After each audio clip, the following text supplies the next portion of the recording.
दोस्तों ये है चेतक सर्कल, आप जैसा देख पा रहे हैं। और अभी हम जा रहे हैं। हेलो दोस्तों, welcome back to my new vlog. दोस्तों अभी हम जा रहे हैं प्रताप गौरव केंद्र, जो कि आपका करीब 8 किलोमीटर दूरी पे है। और वहाँ पे पहुँच के मिलते हैं, कुछ बताते हैं क्या टिकट प्राइसेस रहेगी, कितना बड़ा है, कितनी बड़ा है। तो दोस्तों ये है उदयपुर का सबसे पॉश एरिया, जहाँ पर करोड़पति लोग रहते हैं बिल्कुल। तो ये है उदयपुर असली, जो आपको मैं दिखा रहा हूँ। यहाँ पर आपको सहेलियों की बाड़ी भी पास में पड़ेगा। तो दोस्तों अभी हम पहुँच गए हैं फाइनली प्रताप गौरव केंद्र। और बताना चाहूँगा यहाँ की जो टिकट है, आपको गूगल पे थोड़ा डाउट होगा अगर आप नॉर्मल देखते हैं, जैसे मैंने देखा था और फ्रॉम ऑफिशियल साइट लिखा था 460 रुपीज़, लेकिन वो जो है फॉरनर्स के लिए है, जो इंडियंस के लिए वो 140 रुपीज़ टिकट है पर पर्सन। ठीक है, तो यहाँ का आप कोई कन्फ्यूज़न मत रखिएगा। और बाकी आप ये देख लीजिए, आपको ये दिखाता हूँ एंट्री गेट ये रहेगा। और वहाँ से अभी हमने टिकट ली है। ठीक है, तो ये टिकट है और यहाँ से अंदर एंट्री करेंगे हम। तो दोस्तों अभी हमने एंट्री कर ली। और ये देखिए आप, यहाँ पे महाराणा प्रताप जी की स्टैचूज़ लगे हुए हैं, मतलब बने हुए हैं। और यहाँ पे भी आपको दिखा देते हैं, ये देख लीजिए। और फिर यहाँ पे आपको देखने को मिलेंगी काफ़ी पुतले, ये देखिए।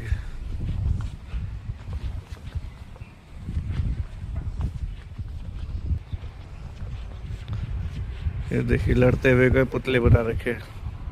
और ये देखिए भाई साहब, क्या सीन है यार, बहुत ही मज़ेदार सीन है। किस तरह से मतलब इन्होंने घोड़े को ऐसे रख के मारा है, बिल्कुल हीरोइक स्टाइल में। और वहाँ पे आपको देखने को मिलेगी मूर्ति महाराणा प्रताप जी की, सबसे बड़ी 57 फुट की। और ये देख लीजिए, और यहाँ पे देख लीजिए। और यहाँ पे भी हम एंट्री कर रहे हैं। और यहाँ पर सारी ऐसे एंट्री पॉइंट है, देखिए कितनी बढ़िया एंट्री पॉइंट है। करीब 1 घंटे का टूर रहेगा हमारा। ये देखिए बच्चों के लिए काफ़ी बढ़िया चीज़ें है। अलाउद्दीन खिलजी ने चित्तौड़ अपने अधीन कर लिया। उसका पुत्र खिंजर खान 1316 ईस्वी तक चित्तौड़ में रहा। फिर अपने विश्वस्त सिरोही के राजा मालदेव को वर्ष चित्तौड़ पराधीन रहा। उसे पराधीनता की बेड़ियों से मुक्त किया सिसोदा के हम्मीर ने। हुआ यूं कि एक दिन सिसोदा के युवराज हरि सिंह शिकार का पीछा करते हुए एक खेत में घुसने लगे। तब एक युवती ने उन्हें रोका। अरे अरे, दिखता नहीं, कहाँ घुसे जा रहे हो मेरे खेत में? मेरा खेत खराब हो जाएगा। मैं तो सुअर का पीछा कर रहा हूँ, मुझे उसका शिकार करना है। तो वहीं रुके रहो, मैं आपका शिकार ला देती हूँ। और देवी नामक उस युवती ने सुअर को मार गिराया और उसे हरि सिंह के सामने ले आई। हरि सिंह उसकी वीरता पर मुग्ध हो गया। उन्होंने देवी से विवाह कर लिया। इन्हीं की कोख से वीरवर हम्मीर का जन्म हुआ। बड़ा ही बहादुर बच्चा 12 वर्ष की उम्र में डकैत मुंजा बालेचा की गर्दन काट कर ले आया और उसे अपने चाचा अजय सिंह को भेंट किया। लो चाचा, मैंने मुंजा बालेजा का खात्मा कर दिया है। शाबाश मेरे बच्चे, शाबाश, तूने तो असंभव काम कर दिया है। आज से तू सिसोदा का उत्तराधिकारी है। नए शत्रुओं से मुक्त कराना चाहता हूँ। तो इसके लिए तुम सैनिक कार्रवाई प्रारंभ करो और चित्तौड़ पर आक्रमण कर उसे मुक्त कराओ। हम्मीर ने योजना पूर्वक सेना का गठन किया। उसे बड़बड़ी देवी ने आशीर्वाद दिया। जाओ मेरे पुत्र, मेरे आशीर्वाद से तुम्हें चित्तौड़ राज्य प्राप्त होगा। तुम्हें मालदेव की पुत्री से विवाह का प्रस्ताव मिलेगा, उसे तुम स्वीकार कर लेना। मेरा पुत्र बारू 800 घोड़े लेकर आएगा, तुम उसकी सहायता से चित्तौड़ प्राप्त कर लोगे। हम्मीर ने मालदेव की पुत्री से विवाह किया। पत्नी के सुझाव पर उसने दहेज में प्रधानमंत्री मौजीराम मेहता को मांग लिया। दोनों ने युक्ति पूर्वक चित्तौड़ प्राप्त कर लिया। अपने पूर्वजों के चित्तौड़ को प्राप्त कर हम्मीर। और अभी हम आ गए नेक्स्ट में और देखते हैं यहाँ पे कौन सी स्टोरी चलेगी। ईस्वी सन 1659 में किशनगढ़ की राजकुमारी चारुमती की सुंदरता पर मुग्ध होकर औरंगजेब ने उससे विवाह का प्रस्ताव भेजा। चारुमती औरंगजेब से विवाह नहीं करना चाहती थी। उसने महाराणा राज सिंह को पत्र लिखा। पत्र लेकर संदेशवाहक राज सिंह के दरबार पहुंचा। क्षमा करें अन्नदाता, मैं किशनगढ़ की राजकुमारी चारुमती का संदेश लेकर आया हूँ। क्या लिखा है राजकुमारी ने? मैं चारुमती आपको प्रणाम करती हूँ। मैंने आपको अपने पति के रूप में वर्ण कर लिया है। अब आप औरंगजेब से मेरी रक्षा करें, अन्यथा मैं प्राण त्याग दूंगी।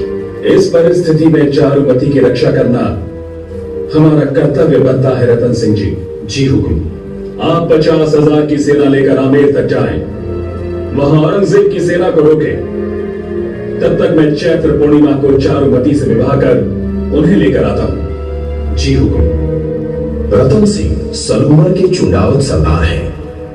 वे अपनी नवविवाहिता पत्नी हाड़ी रानी इंद्र कुंवर से विदा लेने उनके महल में गए।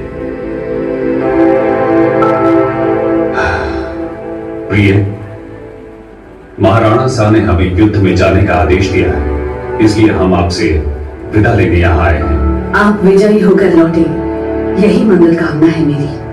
किंतु रानी, युद्ध में क्या होगा कुछ कहा नहीं जा सकता। फिर तुम्हारा क्या होगा? आप निश्चिंत होकर युद्ध के लिए पधारिए। हम हिंदू स्त्रियां अपना कर्तव्य अच्छी तरह से जानती हैं। हम उसका सहर्ष पालन करेंगी। तो ठीक है, अब हम प्रस्थान करते हैं। मोहग्रस्त रतन सिंह ने प्रस्थान से पूर्व राजपुरोहित को कहा, पुरोहित जी, हाड़ी रानी से कहो कि हम उनकी कोई निशानी युद्ध में साथ ले जाना चाहते हैं। राजपुरोहित ने हाड़ी रानी को समाचार दिया। पति की मोहग्रस्त मानसिकता भांपकर उन्हें कर्तव्य पथ का बोध कराने हेतु हाड़ी रानी ने अनूठा निर्णय किया।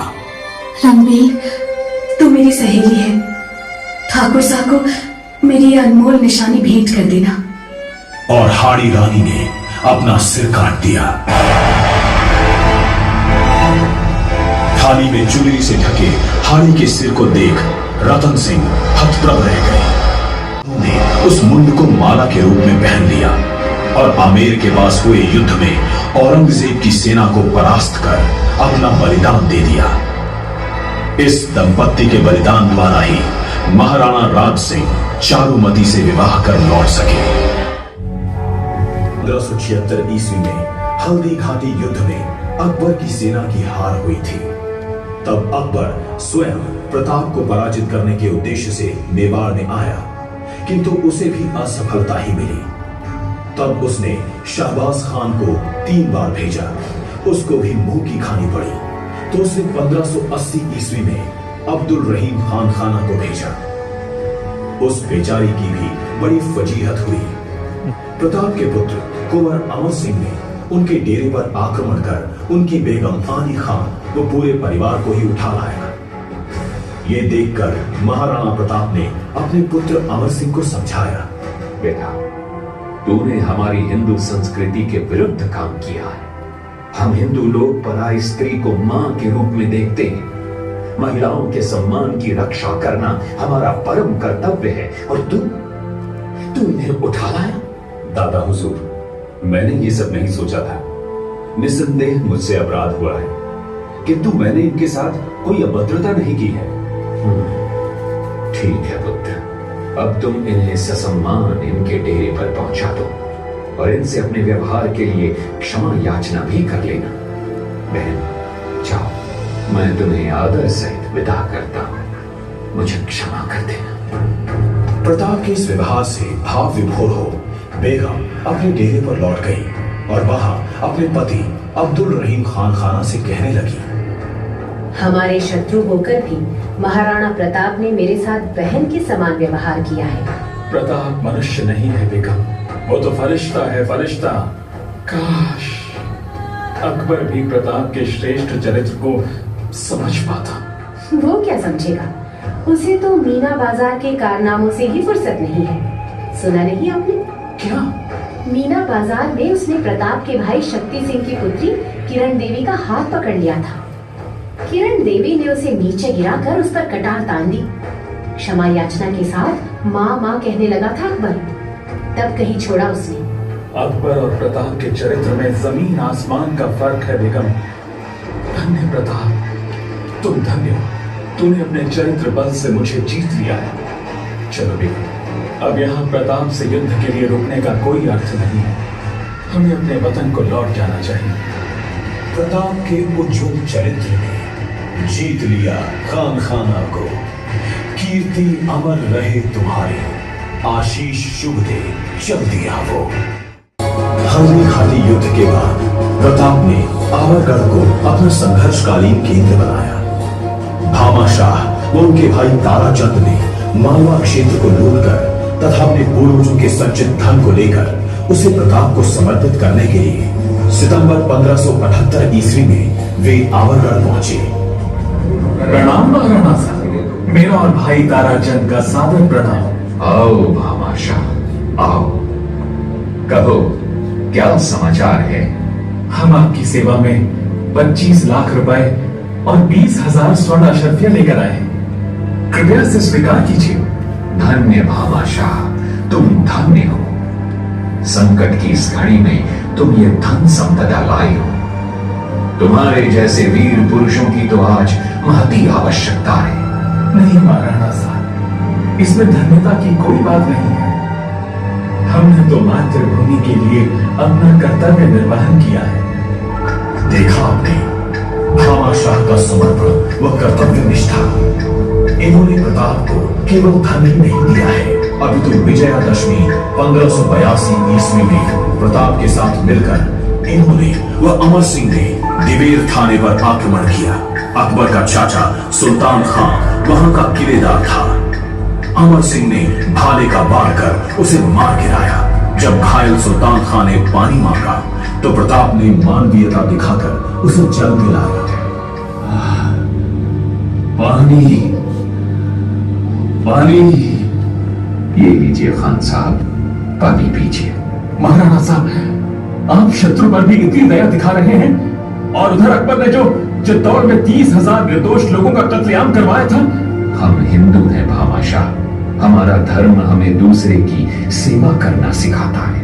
और फिर मरने के बाद कौन मित्र और कौन शत्रु। धन्य है आपकी इतनी मानवीयता के कारण ही अकबर आपको परास्त नहीं कर सका। अब तो आपके चरित्र बल के समक्ष तो वो स्वयं भी हार गया है। प्रताप की छापामार युद्ध पद्धति के कारण मुगल सेना भाग गई। प्रताप ने मेवाड़ के सभी ठिकानों को अकबर की मुगल सेना से पूर्ण स्वतंत्र करा लिया। अब प्रताप ने चावंड को अपनी राजधानी बनाकर पुनर्निर्माण का नूतन उदाहरण प्रस्तुत किया। और न केवल युद्ध काल में, अभी तो 12 वर्षों के इस शांति काल में भी महाराणा प्रताप ने महानायक की तरह नेतृत्व किया। जीवन में पूर्णता प्राप्त कर यही चावंड में 19 जनवरी 1597 ईस्वी को उनका स्वर्गवास हो गया था। अभी दोस्तों यहाँ पे लाइट एंड साउंड शो चलेगा पूरा 18 मिनट का। हो सका तो मैं शेयर करूँगा अगर इन्होंने अलाउ किया तो, ठीक है। लेकिन मज़ेदार रहने वाला, बहुत बढ़िया यहाँ का। आप आ सकते हैं, 140 की टिकट है। और मैं बहुत सी जगह वीडियो नहीं बना पाया क्योंकि अलाउ नहीं है, लेकिन पूरी कहानी बताई इन्होंने, हल्दी घाटी की सब कुछ बताया, जो कि बहुत अच्छा लगा। दिन प्रतिपल चलती आई राष्ट्र धर्म आराधना।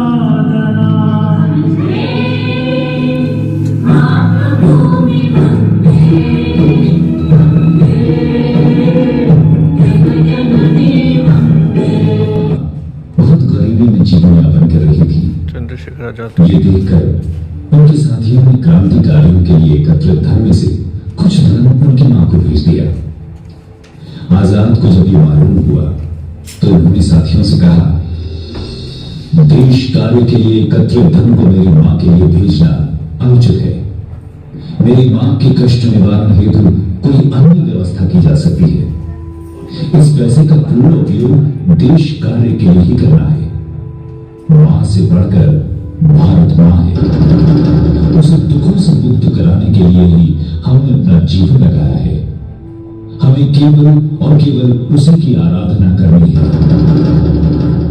मित्रों, देखा आपने एक पुत्र अपनी भारत मां की कैसी अद्भुत आराधना करता है। अनादिकाल से ही हम अपने देश की इसी भांति मां के रूप में पूजा करते आए हैं। यह साक्षात जगदम्बा है, यह धर्म भूमि है, कर्म भूमि है, पुण्य भूमि है, मातृभूमि है तथा यह हिंदू भूमि है। इसके लिए जीवन समर्पण करना ही जीवन की सार्थकता है। आओ हम इस जगत जननी के विराट रूप का दर्शन करें। यह अफगानिस्तान है जो कभी गांधार था, ईरान आर्यान था और संपूर्ण पाकिस्तान हमारी प्राचीन सभ्यता संस्कृति का केंद्र रहा है। मोहनजोदड़ो, हड़प्पा, सिंधु घाटी सभ्यता तथा हिंगलाज मंदिर हमारे प्रमुख केंद्र थे। तक्षशिला विश्वविद्यालय तो दुनिया को शिक्षा देने वाला प्रमुख केंद्र था। नानक का जन्म ननकाना में हुआ। मुल्तान में प्रहलाद की रक्षा हेतु नरसिंह प्रकटे।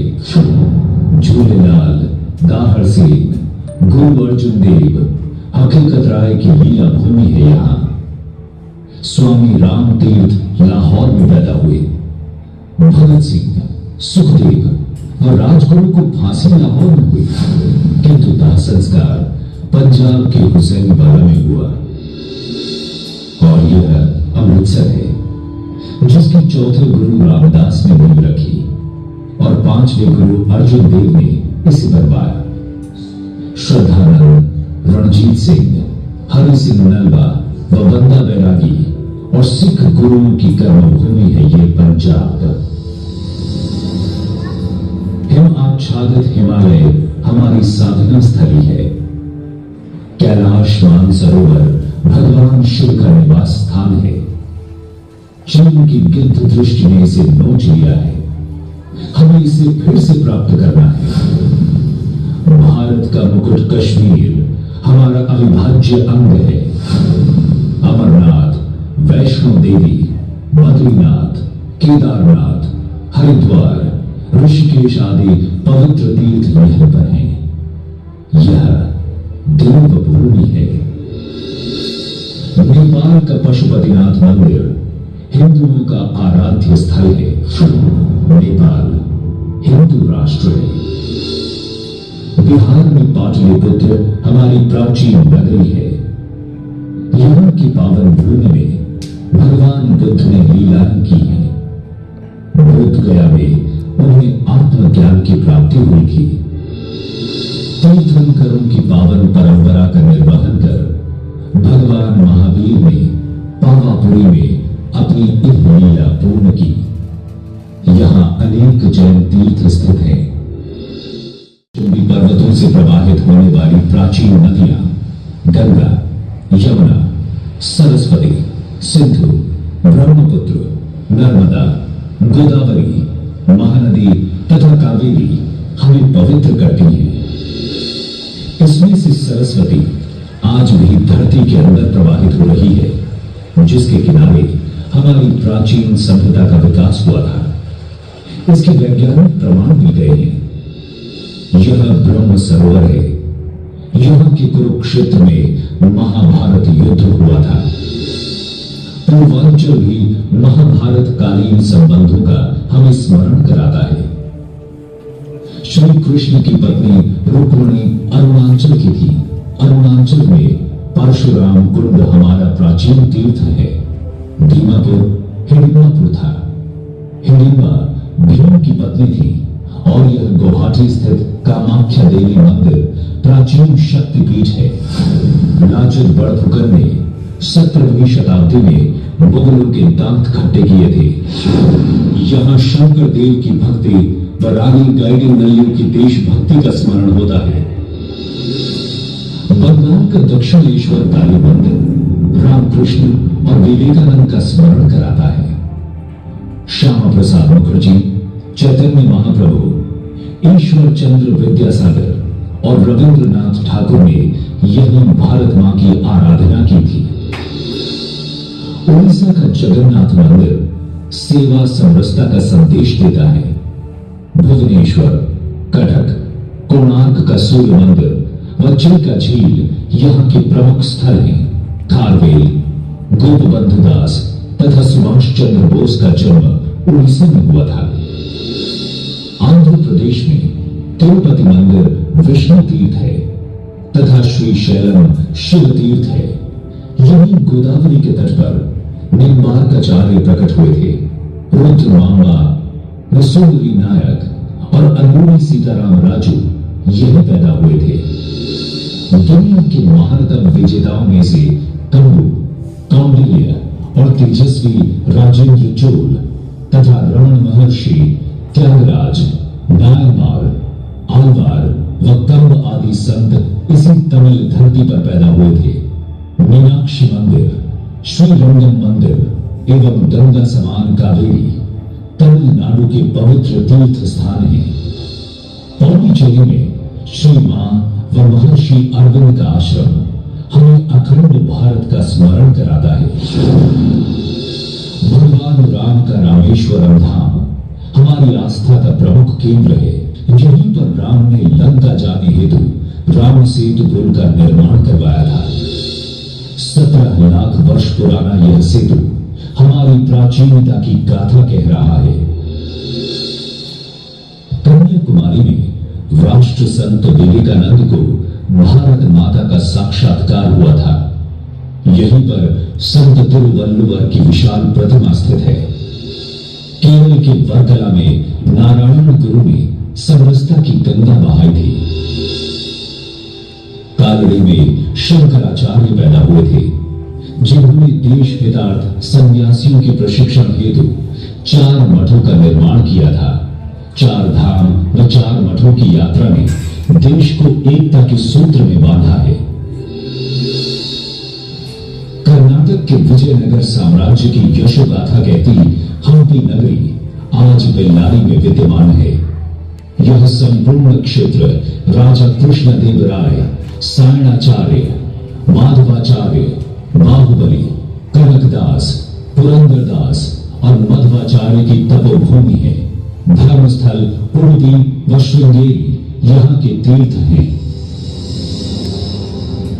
कुतुबशाही, आदिलशाही व मुगल शाही से एक साथ मुकाबला कर हिंदू पादशाही की स्थापना करने वाले छत्रपति शिवाजी महाराज की राजधानी यह रायगढ़ दुर्ग है। यहाँ शिवाजी का राज्य अभिषेक हुआ था तथा उनकी समाधि भी यहीं पर है। समर्थ गुरु रामदास, तुकाराम, ज्ञानेश्वर, नामदेव आदि संतों ने महाराष्ट्र में राष्ट्रीयता की अलख जगाई थी। नांदेड़ साहिब में गुरु गोविंद सिंह का बलिदान हुआ था। नासिक में कुंभ का मेला भरता है। हिंदू समाज को संगठित करने का कार्य नागपुर में प्रारंभ हुआ। यहां डॉक्टर हेडगेवार ने राष्ट्रीय स्वयंसेवक संघ की स्थापना कर यह कार्य प्रारंभ किया तथा डॉक्टर अंबेडकर ने बौद्ध मत स्वीकार कर हिंदू समाज की एकता को बचाया। ज्योतिबा फूले ने भी हमें सामाजिक समरसता का तथा लोकमान्य तिलक ने स्वराज्य का संदेश दिया था। अजंता एलोरा के कैलाश मंदिर का निर्माण लगातार अनेक पीढ़ियों की ध्येय निष्ठा और समर्पण के द्वारा हुआ है। मंदिर की रथनुमा आकृति पर रामायण व महाभारत की बेजोड़ मूर्तियां उत्कीर्ण हैं। विक्रमादित्य के उज्जैन में महाकाल मंदिर शिव तीर्थ स्थान है। झांसी की रानी लक्ष्मीबाई, रानी दुर्गावती, अहिल्याबाई होलकर और वीर छत्रसाल यशोधर्मा ने मध्य भारत में अपने जीवन की तेजस्विता दिखाकर देश की सेवा की थी। यह सोमनाथ का मंदिर मृत्युंजय हिंदू राष्ट्र का प्रतीक है। द्वारका कृष्ण धाम है। संतों की पुण्य स्थली गुजरात में सुदामा, नरसी भगत, सरदार पटेल, ठक्कर बाबा आदि महापुरुष पैदा हुए हैं तथा महात्मा गांधी और आर्य समाज की स्थापना करने वाले स्वामी दयानंद सरस्वती भी यहीं जन्मे थे। वर्ष के चप्पे चप्पे पर तीर्थ स्थल है, पवित्र नगरियां हैं एवं महापुरुषों की लीला स्थलियां हैं। इसी कारण यह हमारे लिए पुण्य भूमि है। यहां जन्म लेने के लिए देवता भी तरसते हैं। यह अवतारों की भी लीला स्थली है। हमने इसकी रक्षा हेतु अपने जीवन को इसे समर्पित किया है। यह देखो, आजीवन काले पानी की सजा स्वीकार कर अपनी जवानी के सुनहरे सपने भारत मां को न्यौछावर कर दिए और इसके परिणाम स्वरूप अंग्रेजों को। सावरकर के शब्दों में हम उस भाव का स्मरण करें और अपने राष्ट्रीय कर्तव्य का निर्धारण करें। फिर प्रश्न उठा, यह मां क्यों आज मलिन है? हम सबके रहते क्यों है वह दुखियारी? उन संतानों को धिक्कारेगी दुनिया जिनके रहते उजड़े मां की फुलवारी। बोली तब मानो मौन चांदनी बोली, दे दो यह जीवन मां के हित दे दो। फिर दूर गगन से विमल चंद्रमा बोला, तो देश कार्य में यह तरुणाई दे दो। यह नहीं किसी की नकल, न ही कोई अंधभक्ति। हमने यह व्रत था सोच समझ अपनाया। यह पथ क्या क्या चाहेगा आगे चलकर थी पूर्व कल्पना, फिर भी कदम बढ़ाया। काटेंगे हम मां के बंधन, काटेंगे यह जीवन ज्योति इसी हेतु सुलगेगी। बांटेंगे हम सब मां के दुख, बांटेंगे यह भूत प्रतिज्ञा कभी नहीं टूटेगी। भारत माता की जय। और दोस्तों आखिर में लाइट एंड साउंड शो के बाद यहाँ पे दर्शन करने ज़रूरी होते हैं भगवान जी के। तो दोस्तों ये है हमारा प्रताप गौरव केंद्र। और बताना चाहूँगा स्टार्टिंग में जैसे मैंने आपको फ़ोटोज़ लगाई, फ़ोटोज़ वगैरह में कहानी सुनाई गई कि हल्दी घाटी में कैसे कैसे उनके सीन थे, बैठे हुए थे, कैसे योजना बनाई सब। उसके बाद छोटे छोटे शो हुए कुछ 7-8। उसके बाद फिर 18 मिनट का लेज़र शो हुआ। फिर उसके बाद 20 मिनट का एक शो हुआ, जिसकी मैंने आपको थोड़ी थोड़ी झलकियाँ शेयर की, पूरी नहीं कर सकता क्योंकि स्ट्राइक आ जाए, कॉपीराइट आ जाए, कुछ भी आ जाए, तो इसीलिए मैं वो रिस्क नहीं ले सकता था। तो अगर वीडियो अच्छी लगे तो लाइक कीजिए, शेयर कीजिए, चैनल सब्सक्राइब कर लीजिएगा। मिलते हैं दोस्तों नेक्स्ट वीडियो में।